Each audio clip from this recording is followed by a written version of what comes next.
প্রশ্রয় দিবেন না। কোনো দুর্নীতি করা যাবে না। যদি কোনো দুর্নীতি থেকে আমার কানে আসে যে আপনারা অনৈতিক এবং দুর্নীতির সাথে জড়িত, তাহলে কাউকেই ছাড় দেওয়া হবে না।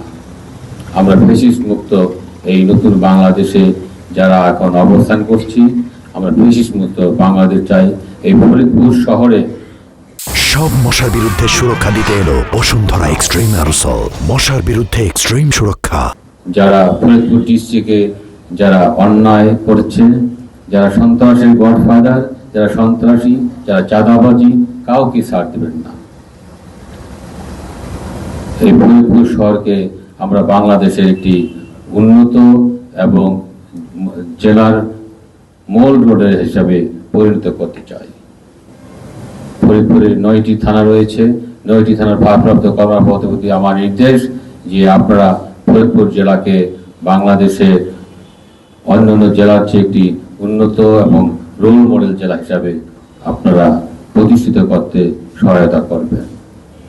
প্রতিটি মানুষের জানমালের নিরাপত্তায় আপনারা নিয়োজিত থাকবেন।